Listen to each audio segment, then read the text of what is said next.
Welcome back to IDP Plus Trends, Offensive Waiver Wire Edition. It is Week 12 around the NFL. We are here tonight to talk about some wide receivers, running backs, and tight ends for you to pick up and stash either through waivers or shortly after. My name is Johnny. I'm your co-host for tonight. If you are a subscriber, thank you very much. Keep rocking with us. If you are not, go to our website here at idpplus.com and then type in /memberships and use the promo code PROPS when you check out for your subscription to get 20% off. Once again, that is idpplus.com /membership, promo code PROPS to get your subscription 20% off. Moving into our first category, we're going to start off with the running backs here. As you'll see a trend kind of with these pickups, not all of them need to be used as a claim to acquire. A lot of these guys you can get after waivers clear. And I usually don't like to, stay on the shallow side. I like to go deeper because I see a lot of people out there like Johnny. These guys aren't owned in my league. So without further ado, a player who I think this could be worth a claim because in deep leagues he has standalone value is Trey Benson from the Arizona Cardinals, owned in 22% of Yahoo leagues. Was on bye last week in Week 11, so a little bit under the radar if people aren't on it yet. 22%, a lot of room there to grow up. I could see this getting to 40 or more percent. The reason is because over the last 2 weeks he played. Week 11 was bye, but in Week 10 played 27% of running back snaps, 10 carries, 62 rushing yards, so an average of 6.2, pretty darn good, with 2 receptions for 25 yards. So we see some usage here in the run game, a lot of usage in the run game, and then some modest usage in the receiving game as well. Just remind you that Trey Benson, is not only a passing down back, he's a 3-down capable back if needed, if James Conner got an injury. If you need further proof of that, Week 9, Trey Benson had 28% of running back snaps, so that actually was higher in Week 9 by 1% for 8 rushes, 37 rushing yards, and a rushing touchdown in that Week 9 matchup. Also, 1 catch for 18 yards. So trend seems to be he's getting more carries. The snaps are about 27-28%. Maybe that grows. We'll see as time goes on here in the season. And he has a capable high upside passing background. That's 3 catches for 43 yards. That's a good average. That's well over 13 yards per reception. So Trey Benson, I've seen him a lot in deeper leagues already be deployed with bye weeks as a flex. Fine as it stands right now, looking at the usage, fine deep league play, flex, and definite premier handcuff. And as a matter of fact, top 10 Week 12 matchup versus Seattle this week for Trey Benson in Week 12. So Trey Benson, fire him up again in those 14 or 16 or even deeper man leagues. I think he's going to be a fine play this week in a good matchup. He's probably going to get 10 or more carries again. We'll see if his role expands. Not a lot working through the air right now, but it seems to be James Conner and Trey Benson getting a lot done these last couple weeks. So keep it rolling. Next pickup, prime example of doesn't need to have a claim on this pickup, but Jaylen Laube is owned in, and this is rare. Rarely we talk about guys 0% that nobody has a hunch on. Not saying nobody, but not 1% of Yahoo leagues have a hunch as he's owned in 0. So Jaylen Laube, fun to talk about a guy like this, but not really standalone value, not really at all at this point. The reason I bring him up is because Alex Madison and Zamir White both exited at Week 11 matchup versus Miami. Madison was the ankle, while Zamir White was the quad. Neither player returned to that matchup, could be out again in Week 12. And while Vegas has an uninspiring matchup, not only this week, Week 12, with Denver, but next week with Kansas City. This is a world we live in where it's most of the usage predicts fantasy output. So, not saying Jaylen Laube is going to come in there and be a 3-down workhorse back here in Week 12, but I do think he has that potential. While Amir Abdullah is probably the immediate pickup, the closer person for majority of touches. I do think that Jaylen Laube, if you can afford, if you're in a deep league and you have no running backs, of course you're going to pick up Abdullah. But if you have some depth there, I think Dylan Laube is actually the better ad for long-term rest of the season value. That is, I think Dylan Laube is the only back in this trio, this 3 or 4 running backs that actually has 3 down capabilities. Alexander Madison, Amir Abdullah, we know they can catch the ball, but as far as the top 2 running backs, Zamir White, I don't even have to mention his yards per carry. You know it's bad. Alex Madison under or just over 3 yards per carry this year, 97 carries, just over 320 yards. So not looking good there for running backs here in Vegas. But Dylan Laube may have a potential here.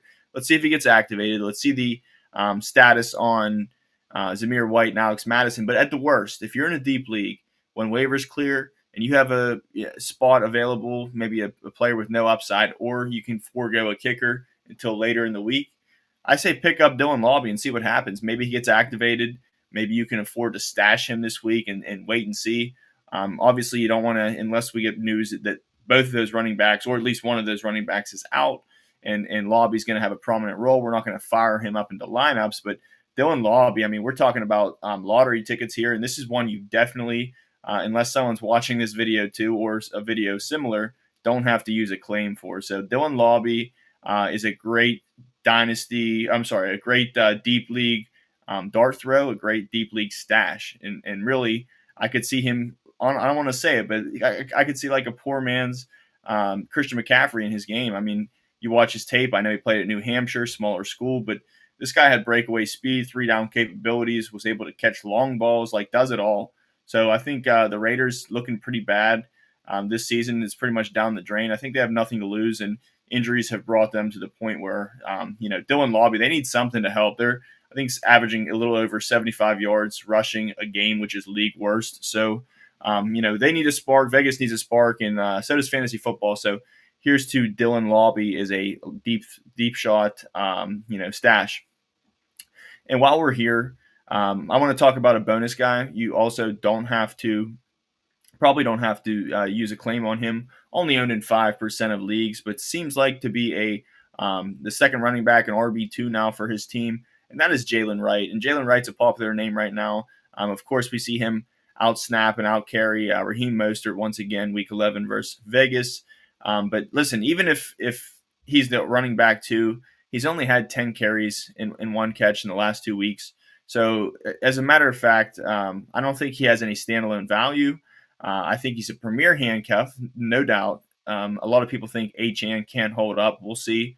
That might be a good hunch, might be just smoke. But unless HN gets hurt, I really don't think Jaylen Wright belongs in any lineups. I would rather much prefer to play like a Trey Benson, Amir Abdullah even over Jaylen Wright this week. But yeah, absolutely does have that golden ticket stamp next to his name. If HN gets injured, passed up Mostert, and Mostert looks out of gas. So it could be his role if there is an injury. So Jaylen Wright in deep leagues absolutely deserves to be stashed as well.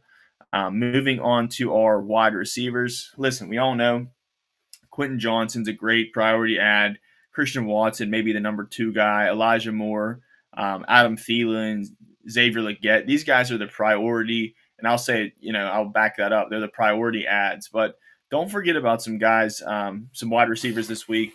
I got 2 of them for you. The first one, we saw a big spike. I'd like to know what his fab was in every league. I'm sure a lot of it was over 25%. But Jalen McMillan is now owned in 12% of Yahoo leagues. And I get it. He was on a bye. He had a biscuit the game before the bye week. And we saw him active but have 0 snaps. So that was a bad sign, a bad taste in our mouths. And then he had the bye, so he was dropped, rightfully so. But now is actually the time not to forget about Jalen McMillan, because this is still the number 2 wide receiver here in Tampa Bay. Baker Mayfield is having a phenomenal looks like a top 5 quarterback year this year in the NFL. So I want actually more shares of Jalen McMillan on my team, even though he saw 0 snaps before the bye. I think that was just due to him not being healthy enough to play. It was kind of like a decoy for game script reasons for Tampa Bay. But yeah, let's assume he gets healthy off this bye. He resumes a role as the top 2, maybe even number 1 wide receiver if Mike Evans is not able to come back. But Hey, in 2 games healthy when Mike Evans and Chris Godwin were out, McMillan had 15 targets, 7 receptions, 50 yards. Actually sprinkled in 2 carries there for 28 yards too. So this is a high upside guy, high risk, high reward play. I could see him finishing as a wide receiver 3 in fantasy. I could see him finishing as a wide receiver 5, barely there. But at the same time, I do think that I want every piece of the wide receiver 2 in Tampa Bay. I'm not saying he's Chris Godwin. That's not what we're going to get. But Jalen McMillan is averaging over 10 yards per catch. He is getting usage in the run game as well. So, again, not a volume guy, not a guy that you're guaranteed volume, but does seem to be sprinkling in and running the ball too. And let's see what Mike Evans does if he's healthy this week. But Jalen McMillan, maybe it wasn't really built to be the number 1 receiver. Maybe too much pressure. Too much attention on him to thrive in that role. So let's see if he can get it done as the number 2 in that offense. Hide behind Mike Evans, the attention of him a little bit, and maybe that actually helps him out. So Jaylen McMillan, I'm willing to at least keep him on the bench. Only start him in the deepest of leagues if you have to, but I do think he deserves to be on benches, stashed ahead of Week 12. Another wide receiver for those deeper leagues out there, those deep leagues. I'm talking deep South, and that is Devaughn Vele, owned in 2% of Yahoo leagues. Back-to-back weeks, he's had 4 or 5 catches, at least 4 catches, 4 of 5 caught 4 or 5 targets. So 5 targets, 4 receptions for 66 yards in Week 11. And again, over those last 2 weeks, he's had 9 targets, 8 catches, very efficient, for 105 receiving yards and a touchdown.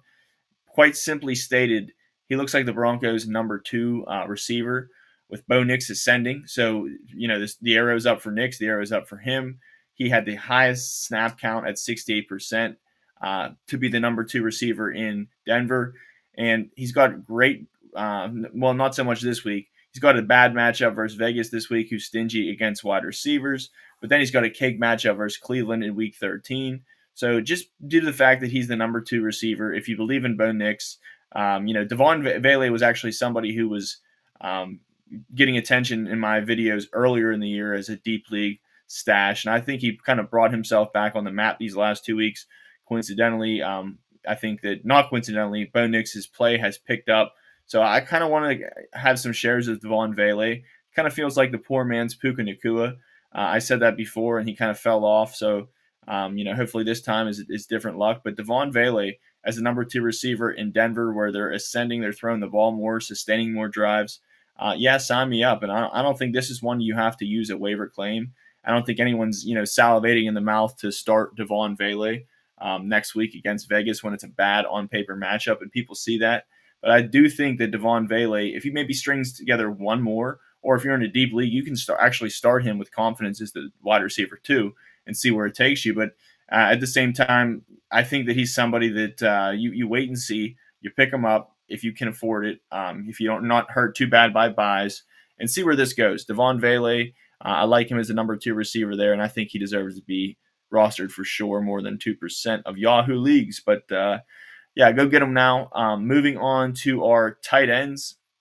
And listen, sure, Will Dissly, Zach Ertz, they're the priority ads. Taysom Hill, I don't talk about players over 50% of leagues rostered. Taysom Hill, 54%. Jonnu Smith, 54%. Don't make the cut.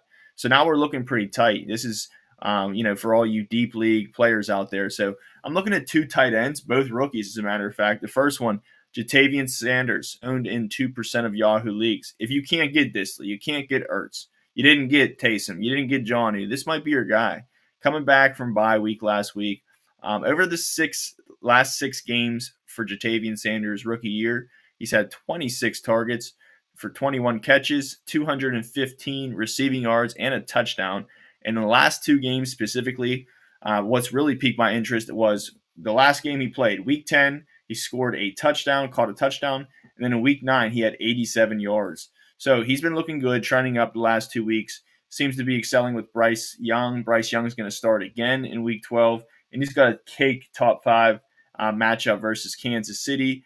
and also Tampa Bay the week after in Week 13, both top 5 matchups. So I think Ja'Tavion Sanders, if you're really hurting, maybe if your tight end's on bye, this might be your guy. I like him a little bit more than, but I still like Theo Johnson. Theo Johnson's owned in 1% of Yahoo leagues. If I'm not getting Ja'Tavion Sanders and there's nobody outlandishly better available, then I'm going for Theo Johnson. The only knock I can say is they're changing quarterbacks. Daniel Jones is going to ride the bench this week while Tommy DeVito gets the start. So this could be a wait and see. Hopefully it is, and you don't have to roll him out. But I think Theo Johnson's, his uptick is actually real. He's had 12 targets over the last 2 games for 7 catches, 88 yards, and a touchdown in those 2 games. So he's looked like a top 12 tight end if you just look at his box score the last 2 games. Week 12, he's got a top 5 matchup versus Tampa Bay. So it's all looking good, minus the question mark at quarterback. So let's see how him and Tommy DeVito gel. Give it one more week, but I think if you can stash Theo Johnson, maybe you're interested in him because you need to pick him up and play him. I understand that's a fine, deep dart throw, but I'd like to see him one more week with Tommy DeVito and see how it goes. And who knows, maybe he'll be even better. But Theo Johnson definitely deserves attention in more than 1% of Yahoo League. Deep league stash, and I think worst case scenario, you can start him this week. He'll get you 5 or 6 points, but I think especially in Dynasty or in keeper leagues, Theo Johnson warrants more attention. So that's my wide receivers, running backs, and tight ends. As always, if you want to check out my full list of offensive and IDP pickups for Week 12, find me on Twitter at JohnnyFreakinF1. I want to thank you for rocking with me. If you have comments, drop them in the comments section. I'll get back to you. If you have anything else, any other questions, I'll be sure to answer them. We will see you next week. And as always, thank you for rocking here with Johnny here on IDP Plus Trends. So good luck in Week 12, and we'll see you in Week 13. Thank you for watching the IDP Plus YouTube network. If you enjoyed this video, give it a thumbs up and don't forget to subscribe to our channel. Be sure to tap the bell icon to get notified whenever we upload new content.